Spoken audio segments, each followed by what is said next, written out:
नमस्कार विद्यार्थी मित्रांनो, कशा आहात तुम्ही सर्वजण? आर आर क्लासेस या चॅनलवरती तुमचं सहर्ष स्वागत आहे.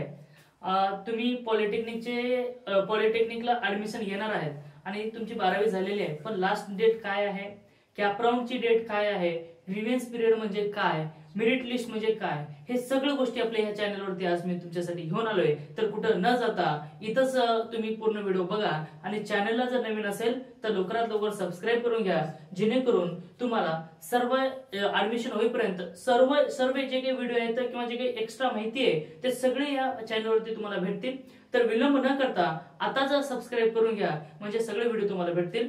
तर रजिस्ट्रेशन करण्याची ही लास्ट डेट किंवा रजिस्ट्रेशन आपल्याला कुठल्या कुठल्या पद्धतीने करता येत असतं आणि त्यासाठी आपण एलिजिबिलिटी क्रायटेरिया काय आहे ते बघणार आहोत.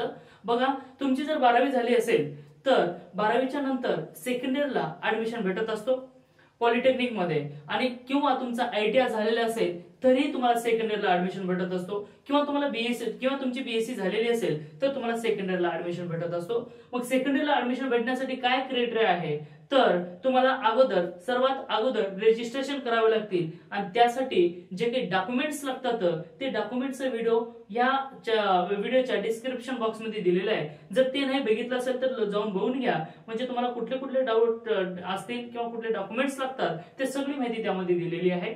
तर यामध्ये आता वन बाय वन आपण बघणार आहोत. तर पॉलिटेक्निक रजिस्ट्रेशन लास्ट डेट काय आहे, तर रजिस्ट्रेशन करण्याची लास्ट डेट ही 2 तारीख आहे. मे बी वाढू शकते असा अंदाज आहे, पण त्याची आपण वाट न पाहता लवकरात लवकर रजिस्ट्रेशन करून घेतलेलं कधीही चांगलं आणि व्हेरिफिकेशन करून घ्यायचंय.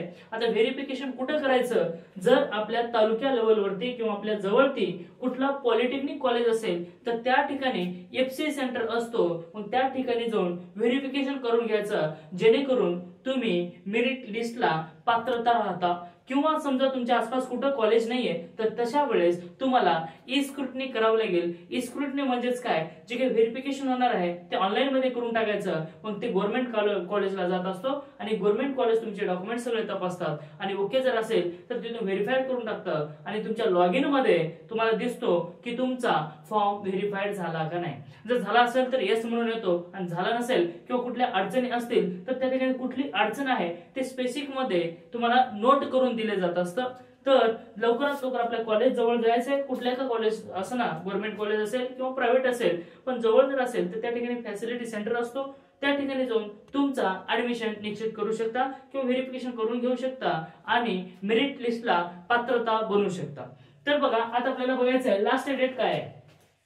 तर रजिस्ट्रेशनची ही लास्ट डेट आहे 2/7/2025, म्हणजे 2 जुलै पर्यंत तुम्हाला चान्स आहे रजिस्ट्रेशन करण्याची. मग त्यानंतर व्हेरिफिकेशन करण्याची सुद्धा डेट हीच आहे. मग बघा, प्रोव्हिजनल मेरिट लिस्ट जेव्हा तुमचा व्हेरिफिकेशन होत असतो आणि व्हेरिफिकेशन झाल्याच्या नंतर तुमच्याकडे एक लिस्ट येते आणि ती लिस्ट ऑल इंडिया असते, म्हणजे ऑल इंडिया नुसार तुमची रँक लागत असते. मग त्यामध्ये कितवा रँक आहे तुम्हाला, मग त्यावरून तुम्हाला पॉलिटेक्निकला कुठल्या कॉलेजला आणि कुठल्या गव्हर्नमेंट कॉलेजला नंबर भेटतील आणि तिथले सीट किती व्हॅकंट्स आहेत त्यानुसार तुम्ही एक अंदाज लावू शकता की आपल्याला त्या कॉलेजला ऍडमिशन भेटेल का नाही. यासाठी असते प्रोव्हिजनल लिस्ट. आता प्रोव्हिजनल म्हणजे काय आणि मेरिट लिस्ट म्हणजे काय, या दोन्हीमध्ये थोडंसं अंतर आहे, मग ते मी तुम्हाला सांगणार आहे याच्या दोन्हीमध्ये काय आहे. ठीक आहे.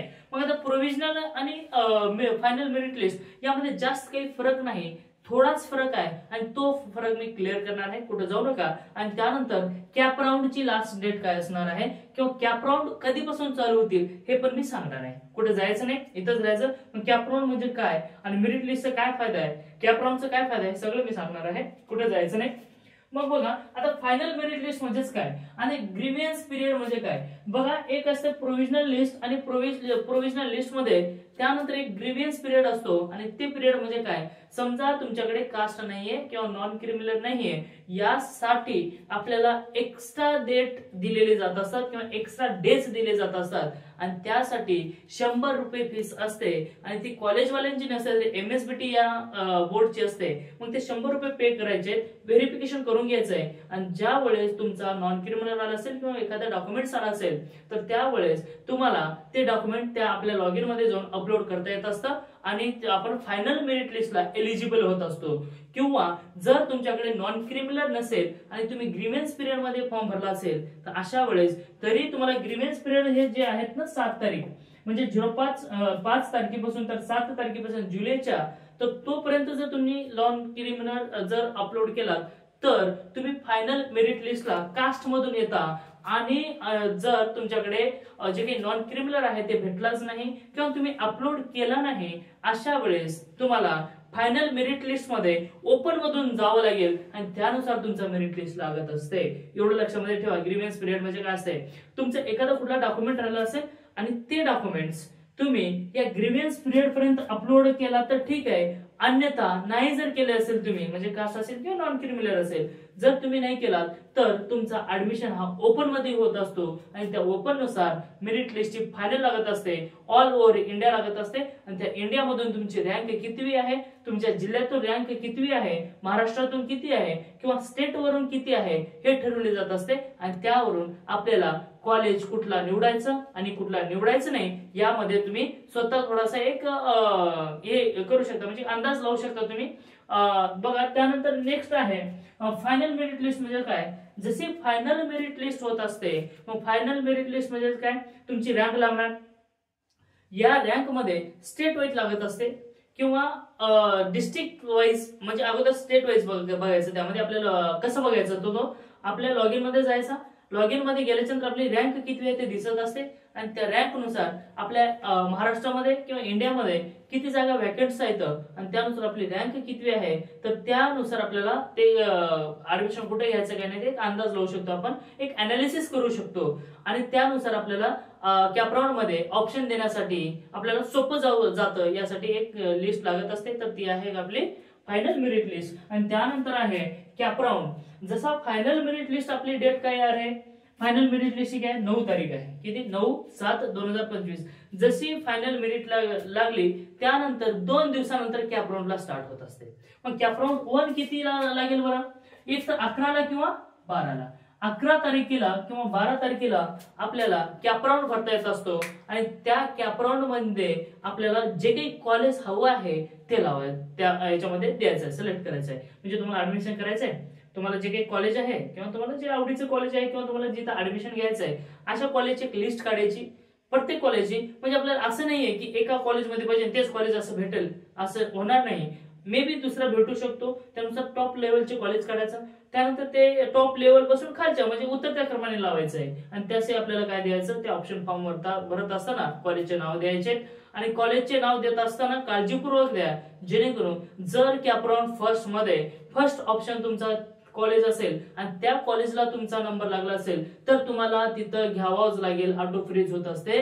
अन्यथा तुम्ही नाही घ्यायचं म्हटलं तर दुसऱ्या कॅपराउंडला तुम्ही एलिजिबल नाहीये किंवा त्या वर्षी पॉलिटेक्निकला तुम्ही एलिजिबल होणार नाही तर सगळं कॅन्सल होऊन जातो तुमचं ऍडमिशन.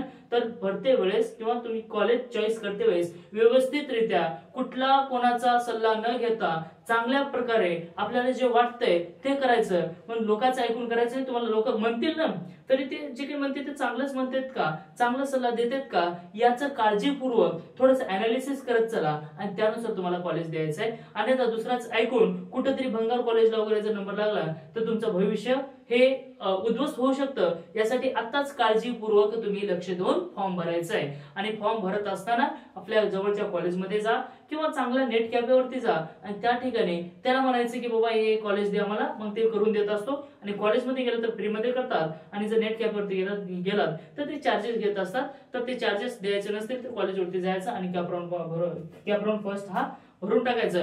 समजा कॅपराउंड 1 मध्ये नाही लागला, सेकंड मध्ये नाही लागला तर थर्ड ला बघायचं. आणि समजा एक 3 ऑप्शन सोडून 4था ऑप्शनला जर तुमचा लागलेला आहे तर तेव्हा तुम्हाला बेटरमेंट करता येत असतो. बेटरमेंट म्हणजे काय, ते कॉलेज जे काही लागलेलं आहे ते कॉलेज तर तुम्हाला राहणारच आहे पण त्याच्यापेक्षा अजून चांगलं भेटतोय का, मग त्यासाठी आपल्याला काय करायचंय, बेटरमेंट करता येत असतो. आणि असे बेटरमेंट करत जायचं आहे. आणि ज्या वेळेस तुम्हाला फायनल कॅपराउंड तेव्हा येईल आणि त्यावेळेस तुम्हाला जे काही कॉलेज भेटलेलं आहे ते गपचूप घ्यायचं. नाहीतर मला हे नाही ते नाही जर म्हणत राहिलं तर पॉलिटेक्निक पासून तुम्ही वंचित राहू शकता. तर एवढं थोडंसं काळजी घ्या. आणि चॅनलवरती तुम्ही नवीन जर असाल तर सबस्क्राईब करून घ्या, जेणेकरून पॉलिटेक्निक तर ऍडमिशनचे सगळे व्हिडिओ तुमचे या चॅनलवरती पडणारच आहेत. त्यासोबतच 10वी 8वी 9वी 10वीचा सिलेबस त्यासोबतच पॉलिटेक्निकचा काही सिलेबस या चॅनलवरती पडणार आहेत. तर तुम्ही शेवटपर्यंत जे काही पॉलिटेक्निक आहात किंवा तुम्ही इंजिनिअरिंगला जात असाल तर बेसिक नॉलेज पासून तर हाय नॉलेज पर्यंत तुम्हाला घेऊन जाण्याचा मी प्रयत्न करत आहे. तर तुम्ही पण सोबत राहा. व्हिडिओ आवडला असेल तर लाईक करा, शेअर करा आणि गरजू विद्यार्थ्यापर्यंत पोहोचा. तर thank you, take care, bye bye, all the best.